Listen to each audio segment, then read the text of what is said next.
এই যে এখন একটা প্রশ্ন, এখন তো মুক্ত চিন্তার নামে আমরা নাস্তিকতাকে প্রমোট করছি আর কি। হ্যাঁ, বাক স্বাধীনতার নামে, যে কি আল্লাহকে কে সৃষ্টি করবে? আল্লাহ যদি সব সৃষ্টি করে থাকে, নাউজুবিল্লাহ, আল্লাহকে কে সৃষ্টি করবে? আল্লাহকে যদি কেউ সৃষ্টি করে থাকে তাহলে সে তো আল্লাহর স্রষ্টা হয়ে যাবে, তাই নয় কি? নাউজুবিল্লাহ। তাহলে এভাবে পিছনে যেতে যেতে তো একটা জায়গায় শেষ হতে হবে। একটা, আমরা যখন ফিলোসফি পড়েছিলাম একটা তত্ত্ব ছিল, তার নাম হচ্ছে কার্যকারণ তত্ত্ব। কার্যকারণ তত্ত্ব মানে হচ্ছে প্রত্যেকটা কাজের পিছনে একটা কারণ থাকে, ঠিক আছে? এই যে ব্যথা হচ্ছে কেন? কোন একটা কারণ আছে।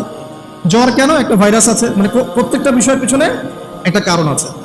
এই কারণ যদি আপনি সার্চ করতে যান, এটা কেন এই কারণে, ওইটা কেন এই কারণে, ওইটা কেন ওই কারণে, এই করতে করতে করতে আপনাকে একটা জায়গায় গিয়ে থামতে হবে। আর সেই মহান সত্তার নাম কি? আল্লাহ। এটা আপনার বিশ্বাস। এখন আপনি যতই প্রশ্ন করেন এভাবে, আপনি কোনো কুল কিনারা পাবেন না। এই জন্য নবী সাল্লাল্লাহু আলাইহি ওয়াসাল্লাম বলেছেন, যখনই তোমাদের মধ্যে এই চিন্তা আসবে যে আল্লাহ পাক সবকিছু সৃষ্টি করেছেন, তাকে আবার কে সৃষ্টি করলো, তখন আউযু বিল্লাহি মিনাশ শাইতানির রাজিম পরে বাম দিকে 3 বার থুতু ফেলবে। তাহলে শয়তানের ওয়াসওয়াসা তোমার মধ্য থেকে কেটে যাবে, কারণ শয়তান এই চিন্তাটা তোমার মধ্যে দিয়েছে। যেই শয়তান এই চিন্তা আপনার মধ্যে দিয়েছে, ওই শয়তান কিন্তু নাস্তিক নয়। আমি কোরআন থেকে প্রমাণ করছি, শয়তান কিন্তু আস্তিক। যখন শয়তানকে বের করে দেওয়া হচ্ছে জান্নাত থেকে, ওই যে সেজদা না করার কারণে, শয়তান বলেছে রব্বি আনজিরনি ইলা ইয়াউমি ইউবআসুন।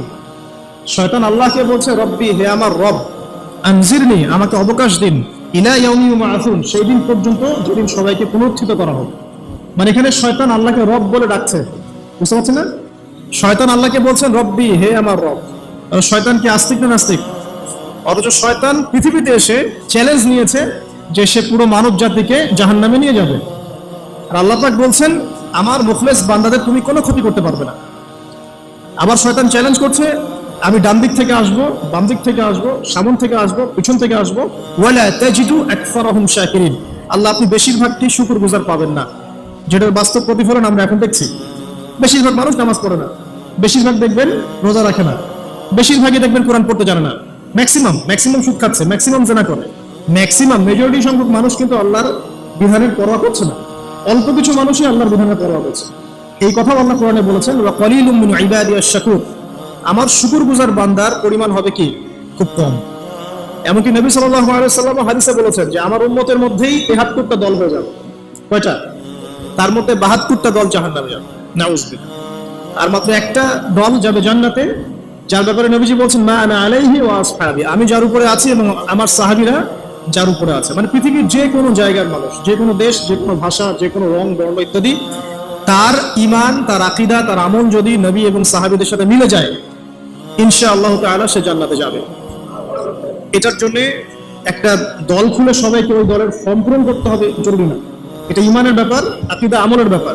যে কোনো জায়গার মানুষ যদি আল্লাহ এবং তার রাসূল এবং তার সাহাবীদের মানহাজ ফলো করে, ইনশাআল্লাহ তাআলা সে জান্নাতে যাবে। আল্লাহ পাক আমাদেরকে তৌফিক দান করুন, আমিন। তো এখানে বলছিলাম একটা বিষয়, যে জীবন দর্শন পাওয়ার পরে আপনাকে রবকে চিনতে হবে।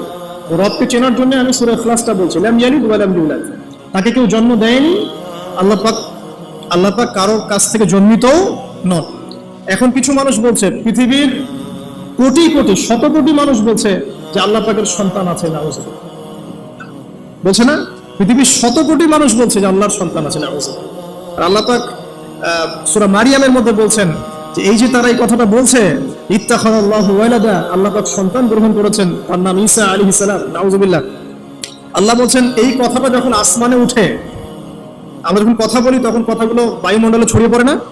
এই কথা যখন বায়ুমণ্ডলে ছড়িয়ে পড়ে, আসমানের দিকে ওঠে, তখন আসমান এবং জমিন লজ্জায়, অপমানে, কষ্টে ফেটে পড়তে চায় যখন এই কথাটা মানুষ বলে, ইত্তাখাযাল্লাহু ওয়ালাদা, নাউযুবিল্লাহ। তো দেখুন, বেশিরভাগ মানুষ কিন্তু বলছে যে আল্লাহর সন্তান আছে, নাউযুবিল্লাহ। আবার ইহুদি যারা, তারা বলছে ওযায়ের আলাইহিস সালাম আল্লাহর পুত্র, নাউযুবিল্লাহ। খ্রিস্টানরা বলছে ঈসা ইবনে মারইয়াম আল্লাহর পুত্র, নাউযুবিল্লাহ। এখন আমরা যেটা কথা বলি না, যে বেশিরভাগ মানুষ যা বলবে সেটাই সঠিক, তাহলে কি এই বেশিরভাগ মানুষ যে বলছে আল্লাহর সন্তান আছে এটা সঠিক? তাহলে এখানে কিন্তু এই কনসেপ্টটা টিকছে না। বেশিরভাগ মানুষ যা বলবে তা সঠিক হবে তখনই যখন তাদের কথা কুরআন সুন্নাহর মানদণ্ডে হবে। যদি বেশিরভাগ মানুষ বলে হ্যাঁ সুদ হারাম, অবশ্যই হারাম, বিকজ কুরআন সুন্নাহ এটা হারাম করেছে। যদি বেশিরভাগ মানুষ বলে সুদ হালাল, আপনি কি করবেন? মানবেন? যদি বেশিরভাগ মানুষ বলে মদ হালাল, জিনা হালাল। হ্যাঁ, তাহলে এই যে একটা কনসেপ্ট চালু হয়ে গেছে আমাদের মধ্যে, এটা কিন্তু ডেমোক্রেসি না, এটা ডেমোক্রেসির ভুল ব্যাখ্যা। হ্যাঁ, বেশিরভাগ মানুষ এর কথা মতামত কখন গ্রহণযোগ্য হবে, যখন সেটা আল্লাহ পাকের ঐশী গ্রন্থের আলোকে হবে, তখন অবশ্যই নিঃসন্দেহে এটা গ্রহণযোগ্য হবে। কিন্তু যদি বেশিরভাগ মানুষ আল্লাহ এবং তার রাসূলের বিধানের বাইরে কথা বলে, হালাল করে দেয় মদকে, জেনাকে হালাল করে দেয়, আপনার ওই যে পর্নোগ্রাফিকে হালাল করে দেয়, সুদকে হালাল করে দেয়, তাহলে কি আমরা হালাল মেনে নিব? যদি মেনে নেন তখন কিন্তু আপনি আল্লাহ পাকের সাথে শিরক করলেন। এটা সূরা তাওবার 31 নম্বর আয়াতে পড়ে দেখবেন। লাম ইয়ালিদ ওয়া লাম ইউলাদ, আল্লাহ পাক কাউকে জন্ম দেননি, কারো কাছ থেকে জন্মিতও না। ওয়া লাম ইয়াকুল লাহু কুফুয়ান আহাদ, এটা আরো ম্যাসিভ। আল্লাহ পাকের সমতুল্য কিচ্ছু নাই। মানে কোনো কিছু যদি আপনার চিন্তায়ও আসে যে এটা আল্লাহর সমকক্ষ হতে পারে, নাউজুবিল্লাহ, সাথে সাথেই ওই কনসেপ্টটা বাতিল করতে হবে। কারণ আল্লাহ পাকের সমকক্ষ কিছু হতেই পারে না। কিছু মানুষ আছে মুসলিমদের মধ্যেও দেখা যায় যে আল্লাহ পাকের গুণ এবং আসমা ও সিফাতগুলোকে মানুষের সাথে তুলনা করছে না? অনেকেই বলেছে যে আল্লাহ পাকের হাত এই যে আমাদের হাতের মতো, নাউজুবিল্লাহ। এসব কথা বলা যাবে না। অনেকে বলেছে আল্লাহ পাকের পা মানুষের পায়ের মতো, আল্লাহ পাকের চেহারা মানুষের চেহারার মতো। অনেক ফিলোসফিক্যাল বই আমরা পড়েছি, এগুলোতে অনেক মানুষ এই কথাগুলো লিখেছে, এগুলো সম্পূর্ণ বাতিল আকিদা। লাইসা কামিসলিহি শাই, আল্লাহ পাকের মতো কিছুই নাই, কোনো কিছুই তার সাথে সাদৃশ্য হওয়ার যোগ্য নয়। এখানে যদি কোনো মুসলিম এরকম আকীদা পোষণ করে থাকে, এটাও একটা বাতিল আকীদা হবে। সামনে আসেন, আল্লাহকে চিনতে হলে আপনাকে আরেকটা আয়াত আমি শোনাচ্ছি, ইনশাআল্লাহ এটা যথেষ্ট হবে। আল্লাহ রাব্বুল আলামিন বলছেন, আল্লাহ পাক, লা ইলাহা ইল্লাহু, আল্লাহ পাক তিনি যিনি ছাড়া কোনো ইলাহ নাই। আল্লাহু লা ইলাহা ইল্লা হুয়াল হাইয়ুল কাইয়্যুম, তিনি হাই এবং কাইয়্যুম। হাইয়ুন কাইয়্যুম, চিরঞ্জীব, চিরস্থায়ী। চিরঞ্জীব মানে কি? মানে যখন কিছু ছিল না আল্লাহ পাক ছিলেন, যখন কিছু থাকবে না আল্লাহ পাক থাকবেন।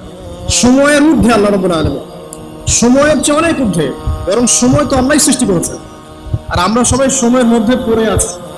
আমাদের এখানে দিন রাত যেমন আল্লাহ রাব্বুল আলামিনের কাছে এমন নয়, মোটেই এমন নয়, বরং কিয়ামতের দিনটাই হবে আল্লাহ পাকের হিসেবে আমাদের দিনের চেয়ে 50,000 বছরের সমান।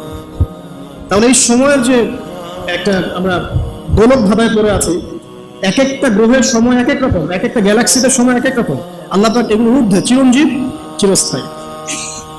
আপনারা যারা সায়েন্সে পড়েছেন, আপনারা ওই যে আইনস্টাইনের সূত্র পড়েছেন না, যে সময়ের আলোর বেগে যদি কোনো বাহন ছুটে মহাকাশে, তাহলে পৃথিবীতে দেখা গেল একজনের বয়স 25, ও মহাকাশে 25 বছর ঘুরে আসলো, এসে দেখেছে, আবার পৃথিবীতে এসে দেখলো তার ওই ভাই যার বয়স 25 ছিল তার বয়স এখন 50, কিন্তু ওই বেচারার বয়স কিন্তু 25ই থেকে গেছে।